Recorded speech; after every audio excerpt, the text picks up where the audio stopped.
Live from Washington, Sam Donaldson. There are more than 600,000 gang members in the United States. What might surprise you is that many of them are young women. Last spring here at Prime Time, we read a book called 8-Ball Chicks by Jenny Sykes, and we decided to take a closer look to try and understand what draws these young women into that violent world. We gave 2 girl gang members video cameras, and for 4 months they compiled a diary, taking us deeper into the world of gangs than we've ever been before. We should warn you, some of the scenes you're about to see are quite graphic and violent. As Cynthia McFadden reports, it may shock you, but it's all part of their everyday life. Hit it, dog!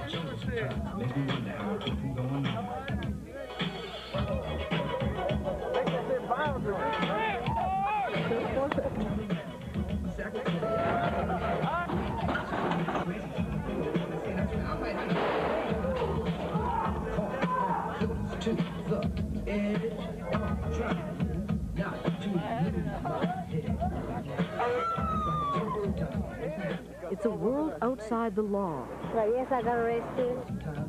A world of violence and vengeance, where the risks are high and the justice final.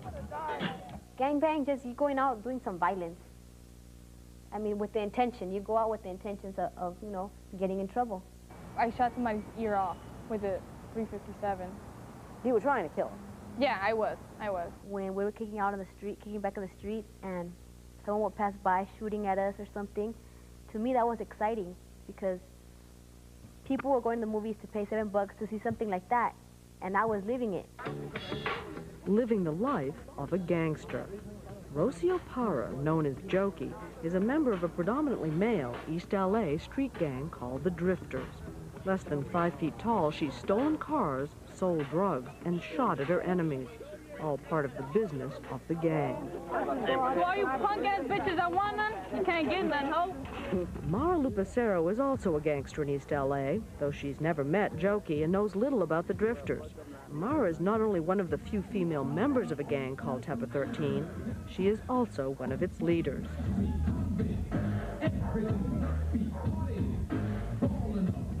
This is the WS standing for West Side, and this is Tepa. That's the name of my neighborhood, and this is the 13 standing for the South. How violent is Tepa 13? I can speak for myself. I was very violent, very violent. I almost shot somebody's head off. And I'm sure if I would have waited a couple more seconds, you know, pulling the trigger, I would have killed someone. Fed by violence and nourished on rigid rules of respect, gangs both protect and terrify the few blocks they have staked out as their own. This is one of the first tapes that Mara shot. What you are seeing is a member of Tepa 13 being beaten up by other members of Tepa 13, his own homeboys. The reason? They think he broke a rule of the gang, stealing from a neighbor. If someone breaks a rule, it seems... Then you get a discipline. Which means what? You get your ass kicked. Over a 4-month period, Mara and Jokey shoot dozens of hours of tape, which give a rare, unscripted look inside a world of friendship fueled by guns, drugs, sex, and malt liquor, where your life depends on decoding the subtlest gestures, who is friend and who is enemy. And while there is much that is random and frightening on these tapes, you also see that here, like elsewhere, the kind of car you drive and the clothes you wear matters. What are you wearing, Minnie? Here, Jokey and a group of drifter girls get ready for a gang party. You are witnessing at street-level gangster chic. 50s are the pants of choice, that's 50 inches around. I need a belt, you guys. Pants so big that you have to pin them to your sneakers so you don't fall down and you don't get them dirty. If we fight, if we got our nails done, you know what I'm saying? I'm gonna slap a bitch and pick up a bottle because I ain't breaking a nail. That shit hurts.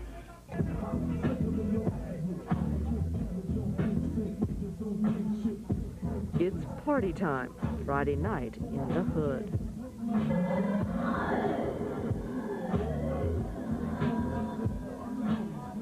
By day, the neighborhoods look different. Mara takes us to hers. To begin with, this is my neighborhood. This is 105th and Freeman. This is the corner where we sometimes stand at and kick it. This is the store. This is our mural of the Virgin Mary. So the Virgin Mary means something. Well, yeah, I'm Catholic, so. But you understand That is a disrespect.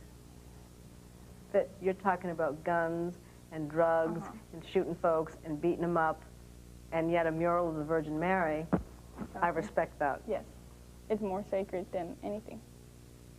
Sacred, and yet We still disobey. knowingly. Yeah.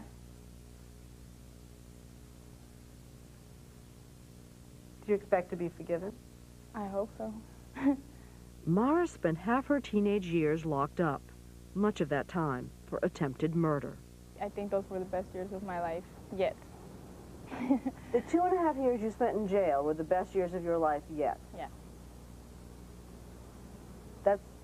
That's bad to say. it's tough to hear. Oh, I'm sure it is, but jail's not hard. What was hard, she says, was growing up. What happened between 10 when you didn't know anything about gangs and 12 when you were a member of them? My dad passing away. My mom, like all of a sudden not being there for us. She used to be a housewife, so she was always there. And when my father passed away, she was never there. She was always working 2 jobs to support us because my mom doesn't believe in welfare, which is good because I don't either. When I didn't want to deal with things, when I just wanted to kick back and relax, and I didn't want to have anybody going down my back telling me, you have to do this and you have to go to school and this, and I didn't want to deal with any of that. I didn't want to hear it. I would go out there and I'd see the homies kicking it, and they were having the same problems I was having. But Jokey did go to school. She was even admitted to a good university, though she refused to go. You know, I could have gone out to college. I could have had a job. I could have had a car. I could have had a lot of things, but I didn't want those things. Those things didn't mean anything to me. What does seem to mean something to her is the gang and drugs. When we met Jokey this summer, she was on probation for selling drugs. Are you a bad person? I don't think so. I mean, some other people might not agree with what I say, but I don't think it's what you say so much as what you do. It's that you sell drugs. It's that you participate in gang violence. It's that you participate in shootings and robbings and stabbings.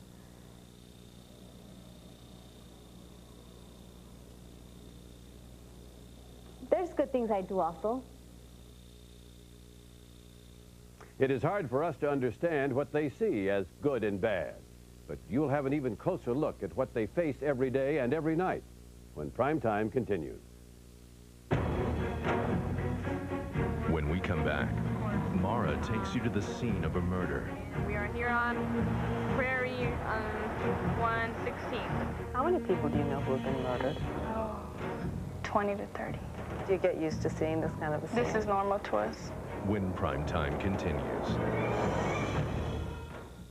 To win. We'll go deeper inside the worlds of Mara and Jokey. So, have you been smoking crack in the last few months? Yeah. I stopped a couple weeks ago once. After I had found out, but... Found out what? The answer, when Prime Time continues. After this, from our ABC stations. A deadly.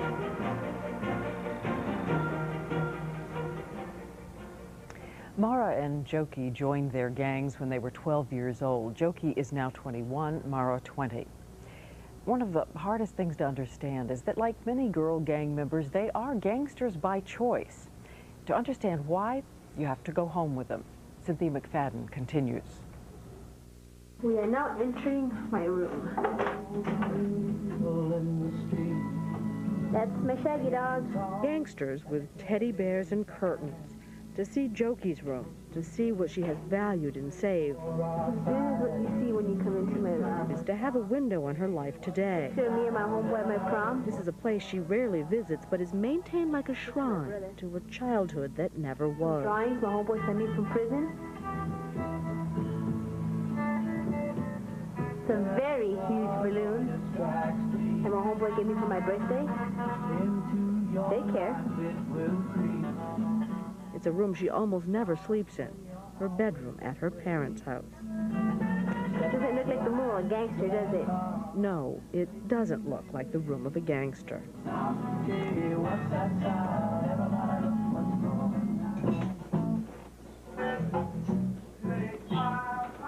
That's my mama.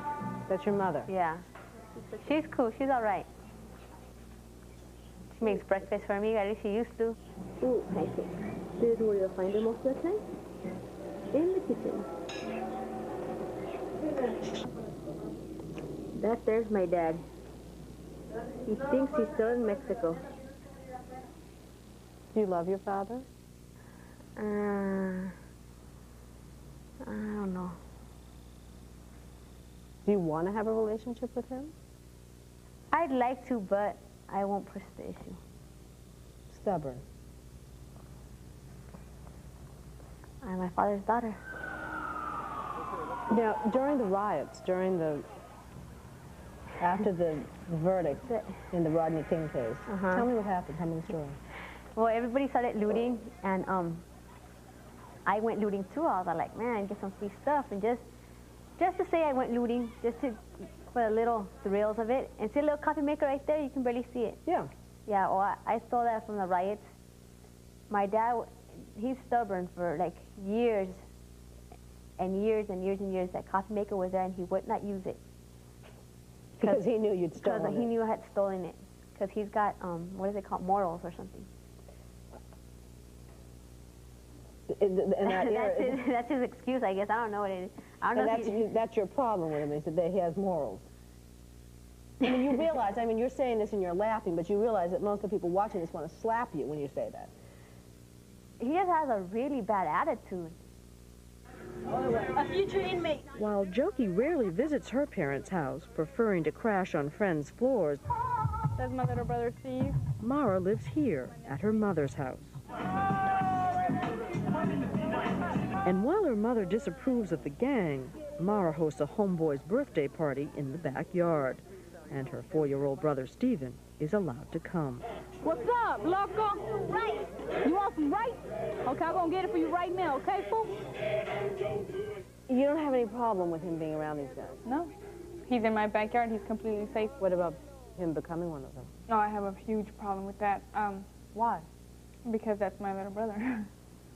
And I want him to grow up to be a doctor or a fireman, how he wants to be. On the camera. Steve! What's up? And yet, you're still a member. Yep. Why? Because I choose to be. See, this is where there's a disconnect. See, no, this is not. This is my second family. At one time, they were my first family. I can't just leave because this is my family. My little brother didn't need this family. He grew with his own family, so he doesn't need another. No gangster. Mara knows only too well what is likely to happen if her brother grows up to be a gangster, as does Jokey. There's a picture of my homeboy Tucker who passed away 2 years ago. In January. Return to her room.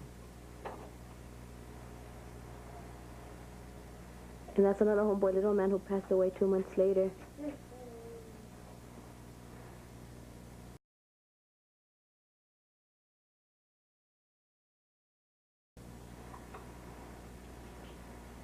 And that's another homeboy, little stranger. Passed away last year in August, 4 days after his birthday.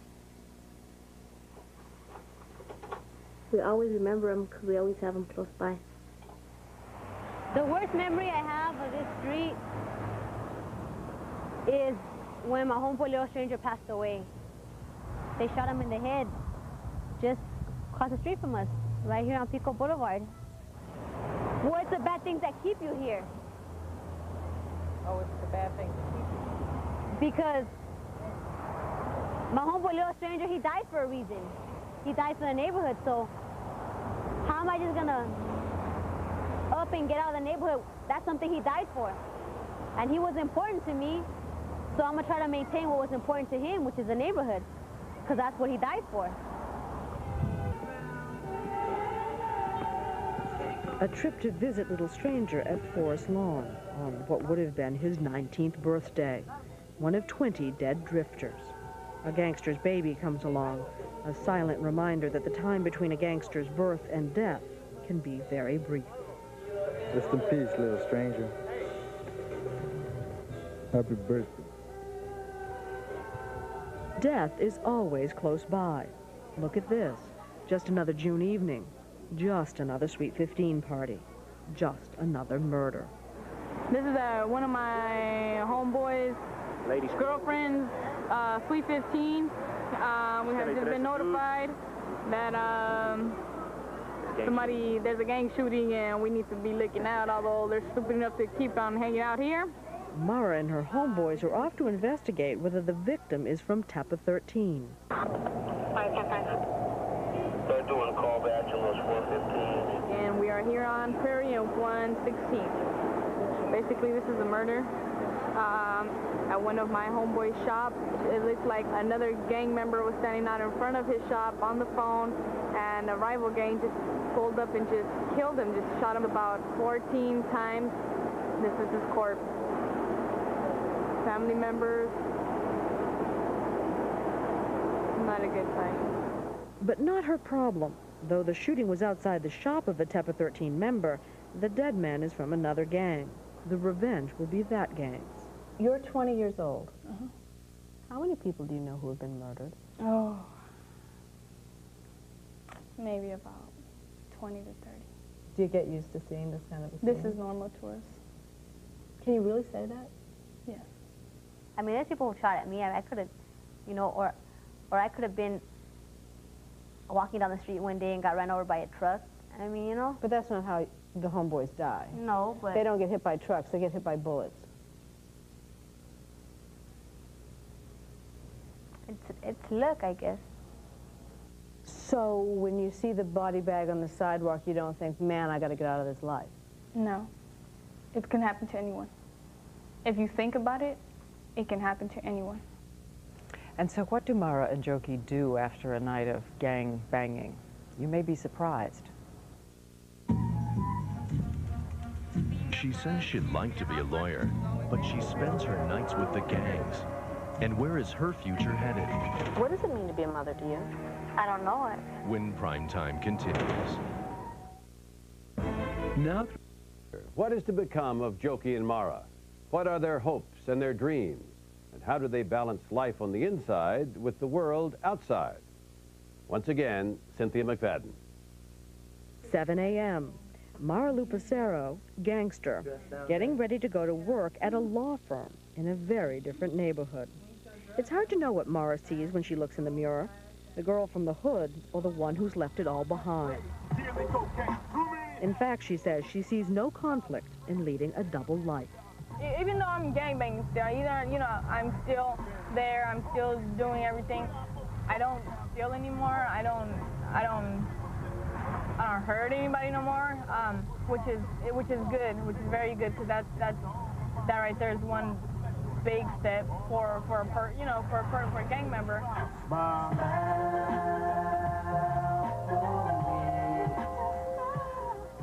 Brentwood, who would have ever thought that I would have came here to work?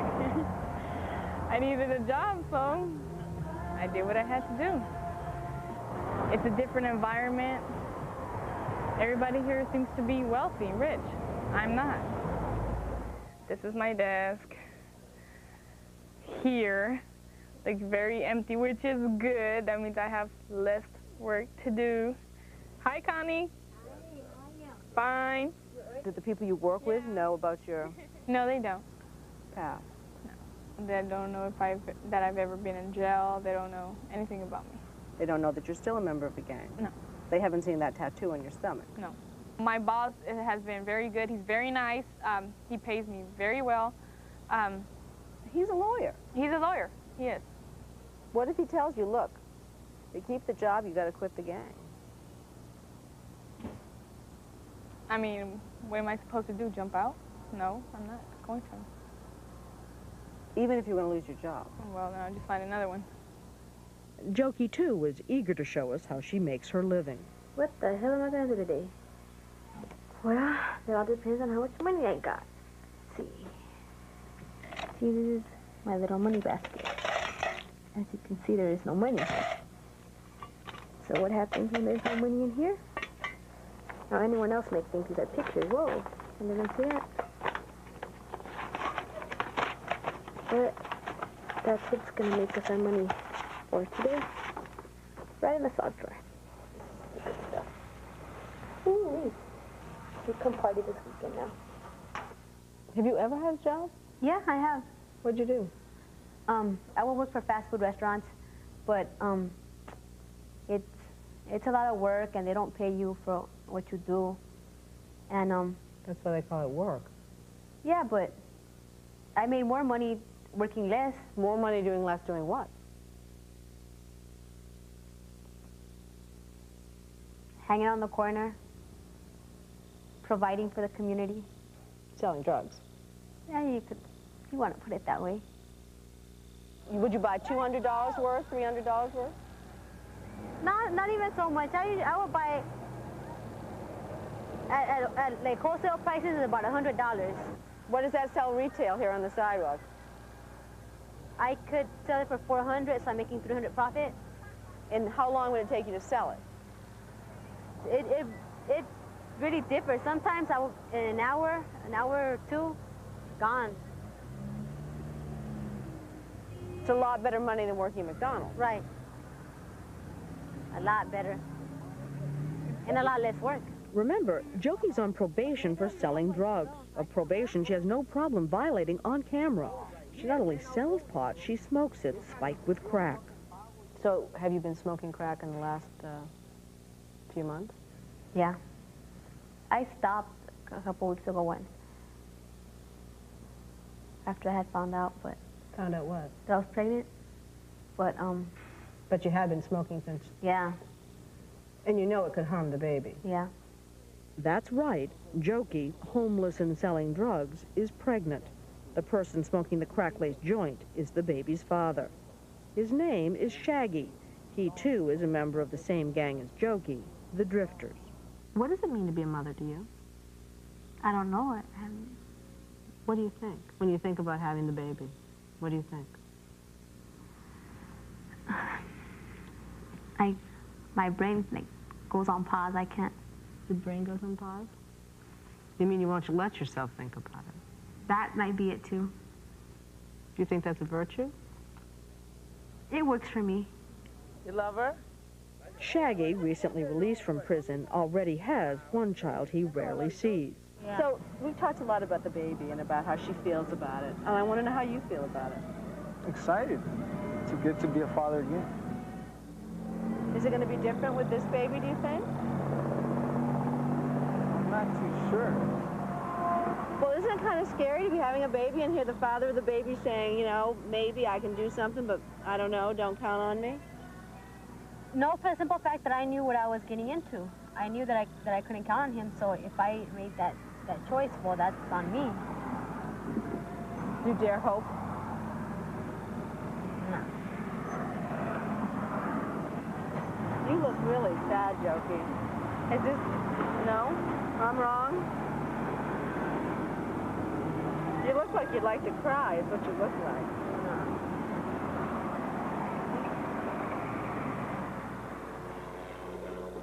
There were plenty of reasons for tears this summer in East L.A. On one of the last tapes that Mara shot, she takes us to another murder scene. The victim, a 2-year-old child, killed in a gang drive-by shooting. We're on the corner of 103 and Prairie. And while Mara initially told us that she was there simply as an observer, Gang. Got another one. By mistake, by accident, he ended up killing a baby. she later revealed her own role.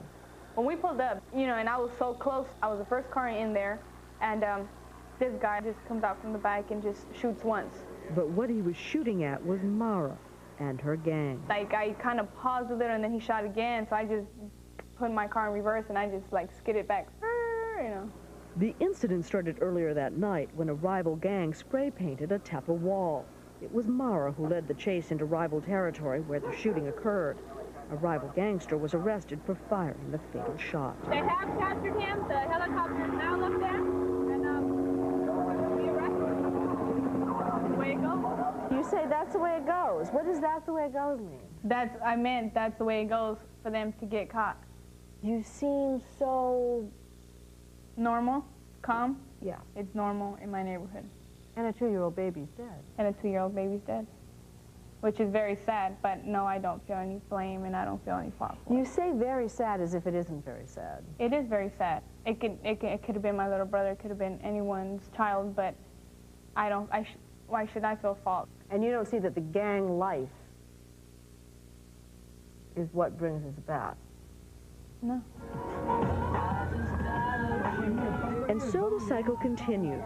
Jokey sees no conflict between gang life and motherhood. And as for Mara, remember when you hear what she says she wants to do, that she intends to remain a leader of her gang. What do you want to do with your life? I'm not sure if I want to be a lawyer, maybe a prosecuting lawyer, or... The kind of lawyer who spent a lot of time trying to put you in jail. Trying to put me in jail, yeah. 10 years from now, I don't think I'll be standing here. What will you be doing? I don't know. I can't tell you what I'm going to do tomorrow. You know, I want to go to college. I want to do things. I have dreams. I don't want to be stuck in a jail because I killed somebody. Those days are over with. Do you have a dream? No dream? Oh, come on. Everybody's got a dream, don't they? That's some fairy tale stuff. That's some, like, reading in a Disney book kind of fairy tale thing. I don't know about that. If you have your dream, go ahead, achieve it. Good for you. Leave me alone. Don't trip on me. Since we last saw Jokey on Pico Boulevard, she's been arrested for possession of drugs with intent to sell. Now, 5 months pregnant, she's in the Los Angeles County Jail awaiting trial. As for Mara, she's working at another law firm, and they, too, don't know she's in a gang.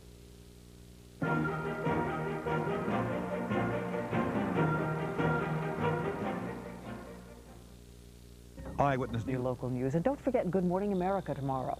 I'm Diane Sawyer in New York. Good night to all of you, and to you too, Sam. Good night, Diane. I'm Sam Donaldson in Washington. Remember 2020 Thursday tomorrow, and on Fridays 2020, Barbara Walters' exclusive interview with fallen sportscaster Marv Albert. Marv, some people feel that you got off too easily. You know, no jail time, no community service, no probation, and your conviction will be erased if you stay in therapy for a year. Well, my view is I should not have never, ever been in that courtroom.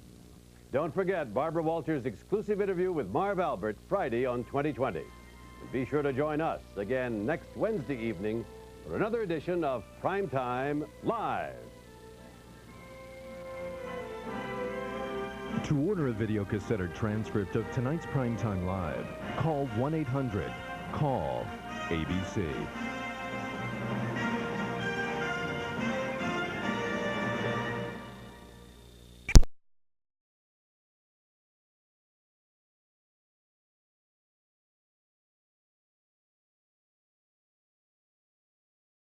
From Washington, Sam Donaldson.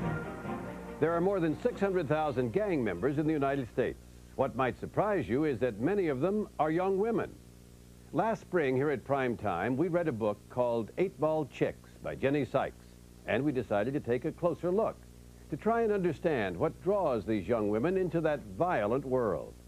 We gave 2 girl gang members video cameras, and for 4 months they compiled a diary, taking us deeper into the world of gangs than we've ever been before.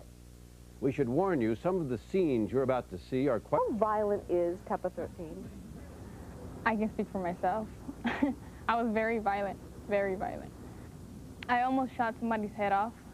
I'm sure if I would have waited a couple more seconds, you know, pulling the trigger, I would have killed someone.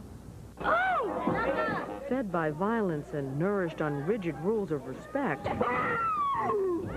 gangs both protect and terrify the few blocks they have staked out as their own. This is one of the first tapes that Mara shot.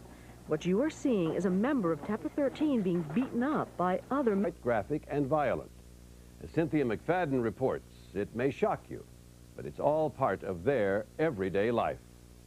Hit it, dog.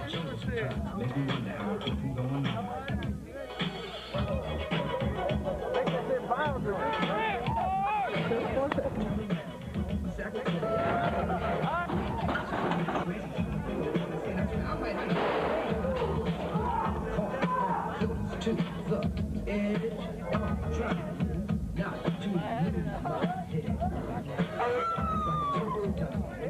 It's a world outside the law. Right, yes, I got arrested. East LA street gang called the Drifters. Less than 5 feet tall, she's stolen cars, sold drugs, and shot at her enemies. All part of the business of the gang. To all you punk-ass bitches that want none, you can't get none, ho. Mara Lupacero is also a gangster in East LA, though she's never met Jokey and knows little about the Drifters. Mara is not only one of the few female members of a gang called Tepa 13, she is also one of its leaders.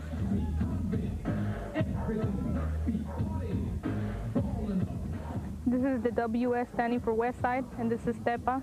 That's the name of my neighborhood, and this is the 13 standing for the South.